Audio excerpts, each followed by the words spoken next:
In previous posts, like the one by Jethro Tull, I talked all about Chicago. I probably should have saved that or combined them. But here is, I'll just go real quick through their first two albums. This is Chicago Transit Authority, their first album when they were still called that. Very simple front and back cover, as you can see. It is a double album, despite I just pulled out a single disc, but the other one's in there. And then, oh, did you hear that cracking? Ugh, I love that, the crackling. That means the spine hasn't been opened too often. So there's that. There's his speech. Danny Seraphine, the drummer, he had a great speech at the Rock Hall when they were inducted. Peter Cetera did not show up. The reason he sings like that, by the way, he says he was beat up outside of Wrigley Field, I'm guessing by White Sox fans. Or maybe he was beat up by Cubs fans outside of Comiskey Park. I don't know. He was a ball player, looked kind of jockish, I guess, back then, and that was it. Terry Kath accidentally shot himself, poor guy. Amazing guitarist. Hendrix loved him. And 25 or 624 is all the proof you need about that. And then there's the other players. I always enjoyed this album. This is really good. I got this, my first copy, that was far more beat up and had a lot of ring wear. It's very tough to find one of these with an all-black cover that doesn't have ring wear, as you can imagine. Blood, Sweat, and Tears' first album. Child is Father of the Man, same thing. Black cover, tough to find without ring wear, but I've got one. This fellow, James William Guercio, he's an odd bird as far as his career. I know nothing about him. I don't know what he looks like or his personality. But he produced the second Blood, Sweat, and Tears album, which is just called Blood, Sweat, and Tears. And apparently he did that, which was a monster. That's the one that went to number 1 and threw off 3 hit singles, which all went to number 2. And it was the first one with David Clayton Thomas as singer instead of Al Cooper, who had left after the first album, Child is Father. I should do a post on that because I did one on Al Cooper's Super Session. But James William Guercio produced Blood, Sweat, and Tears' second album, huge monster hit, probably the third album, which was just called 3, which had an awful version of Sympathy for the Devil, but also had a couple of good cuts. And apparently he did that just so you get the money to produce these guys and get them on to Columbia and make a good album. They made a double album, which is unusual for a new act, but Columbia said fine. There's some great stuff on here. And this guy did all of their albums, I think, in the 70s, in their golden era. And he also produced that movie Electroglide in Blue, and a lot of the Chicago members are in that as extras. And I think he worked with the Beach Boys, who did backup vocals on Wishing You Were Here by Chicago. I don't know when they parted ways. He might have also been their manager, which also makes conflict of interest. Easy to claim when you want to get rid of somebody.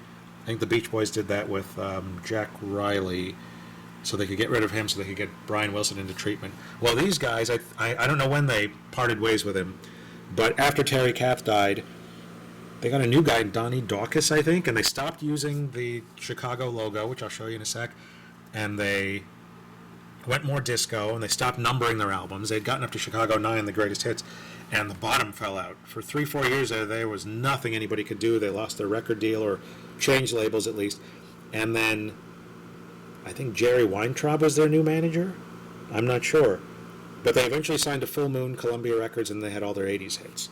So it all worked out for them, although Peter Cetera left for a solo career. But going back to 1969, that's when this came out. First album, Chicago Transit Authority. This copy, I'm not going to pull it out because I tried that in the Super Session one and it didn't go well. But you can see it's got that 70s beautiful Columbia label. I've had pressings of this with this and the 360 Sound label. I've yet to find a 360 Sound label that sounded real good. This one, the one I showed you, sounds pretty decent. And you can get these all the time. I see these all the time in the dollar bin, because most Chicago albums, that's where they end up, even though this album and their second one are great. So Mayor Daley threatened them. They had to drop Chicago Transit Authority because nobody wants to be named after the L, or Mayor Daley didn't want them to. They got this stylized logo. This is the one they dropped briefly after Terry Kath passed away. And this was their second album. And as you can see, it's labeled Chicago 2. First pressings, which I have one here somewhere, just say Chicago because that's what it was called. They didn't relabel it Chicago 2 until they decided to number them all. And this retroactively became Chicago 1, and this became Chicago 2. And first pressings of this album, when it still said Chicago, there's very few out there on the 360 Sound label, and those sound okay. I don't know that I have one of those. I think I have one of the later red with gold perimeter. This is a quad pressing, which I got, and it's got gold labels, as most Columbia albums did, because by this point they'd switched to this design, 73, 74, when things went quad. So this album has some great stuff too, but this is where they start to get pretentious. Wake Up Sunshine, Give Ballet for a Girl in Buchanan. I mean, I don't know, I'll probably get flamed by Chicago fans, but when I see titles like that, my eyes start to glaze over.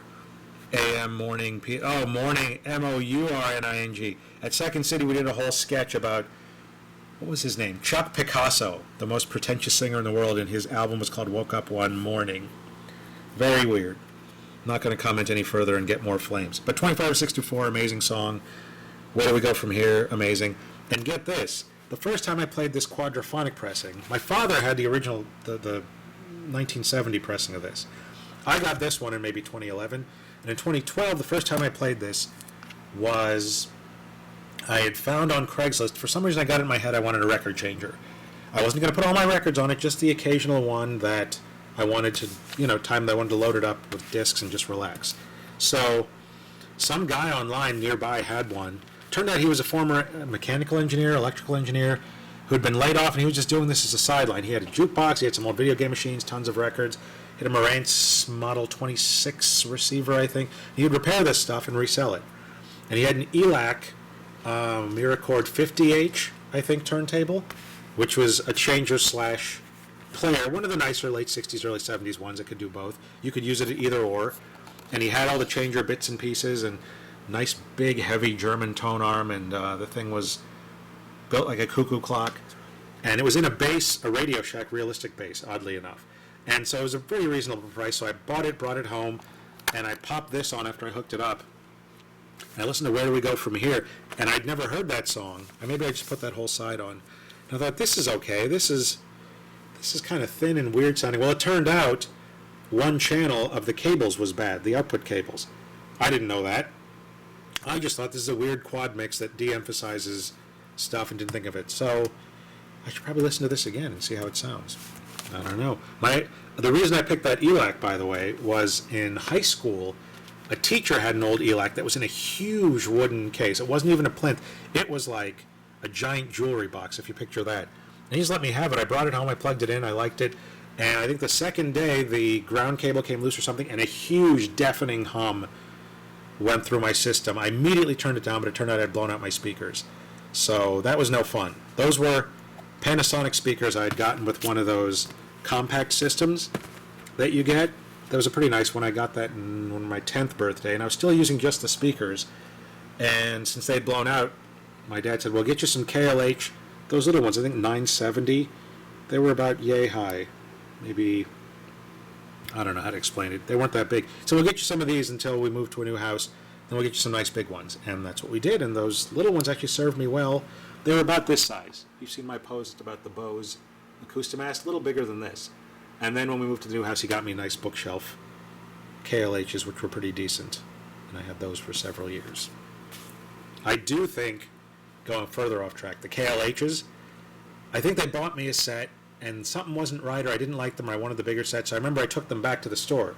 This is Christmas of '95.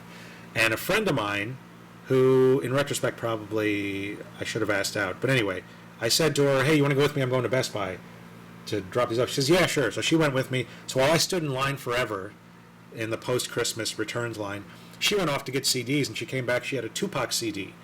It was his first posthumous release. And I remember thinking, I'm not going to ask her out. She likes Tupac. So who knows? Now she lives in California, and she's a very successful and well-off fashion designer. So I guess I'm the idiot. But there's my story about Chicago.